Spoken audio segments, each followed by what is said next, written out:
بسم اللہ الرحمن الرحیم۔ اے پروردگار، ہم سب پر اپنی خیر کے دروازے کھول دے، ہر پریشانی مشکلات سے دور فرما دے، آمین۔ السلام علیکم ورحمۃ اللہ وبرکاتہ۔ فرمان مصطفیٰ صلی اللہ علیہ وآلہ وسلم، جو شخص اللہ تعالیٰ کی رضا خوشنودی کے لیے ایک دن کا اعتکاف کرے گا، اللہ تعالیٰ اس کے اور جہنم کے درمیان 3 خندقیں حائل کر دے گا، جن کی مسافت مشرق اور مغرب کے فاصلے سے بھی زیادہ ہوگی۔ فرمان مصطفیٰ صلی اللہ علیہ وآلہ وسلم، جس شخص نے ایمان کے ساتھ ثواب حاصل کرنے کی نیت سے اعتکاف کیا، اس کے تمام پچھلے گناہ بخش دیے جائیں گے۔ اللہ تعالیٰ کا تقرب حاصل کرنے کے لیے برائے عبادت مسجد میں رہنا اعتکاف کہلاتا ہے۔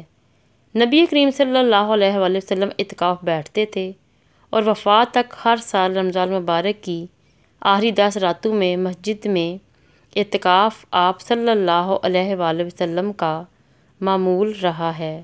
حضرت ابن عباس رضی اللہ تعالیٰ عنہ سے مروی ہے کہ نبی کریم صلی اللہ علیہ وسلم کا ارشاد گرامی ہے، اعتکاف کرنے والا گناہوں سے محفوظ رہتا ہے اور اس کے لیے نیکیاں اتنی ہی لکھی جاتی ہیں جتنی کہ کرنے والے کے لیے۔ رمضان مبارک کے آخری عشرہ کے اعتکاف کا بہت زیادہ ثواب ہے، اور اس کی فضیلت اس سے زیادہ کیا ہوگی کہ نبی کریم صلی اللہ علیہ وسلم ہمیشہ اس کا اہتمام فرماتے تھے۔ اعتکاف رمضان مبارک کے آخری عشرے میں کی جانے والی عبادات میں سے ایک عبادت ہے۔ نبی کریم صلی اللہ علیہ وآلہ وسلم اس کا بھی خصوصی اہتمام فرماتے تھے۔ رمضان مبارک کے آخری 10 دن اور رات مسجد کے ایک گوشے میں گزارتے اور دنیاوی معمولات تعلقات سے کنارہ کشی اختیار فرما لیتے۔ نبی کریم صلی اللہ علیہ وآلہ وسلم ہر رمضان میں 10 دن کا اعتکاف فرماتے تھے۔ پس جس سال آپ نے رحلت فرمائی، اس سال آپ نے 20 دن کا اعتکاف فرمایا۔ رمضان کے آخری عشر میں اعتکاف کرنا سنت موقدہ ہے۔ ماہ رمضان کے آخری عشرہ میں کیا جانے والا اعتکاف سنت موقدہ علی الکفیہ ہے، یعنی بڑے شہروں کے محلے کی کسی ایک مسجد میں اور گاؤں دیہات کی پوری بستی کی کسی ایک مسجد میں کوئی ایک آدمی بھی اعتکاف کرے گا تو سنت سب کی طرف سے ادا ہو جائے گی۔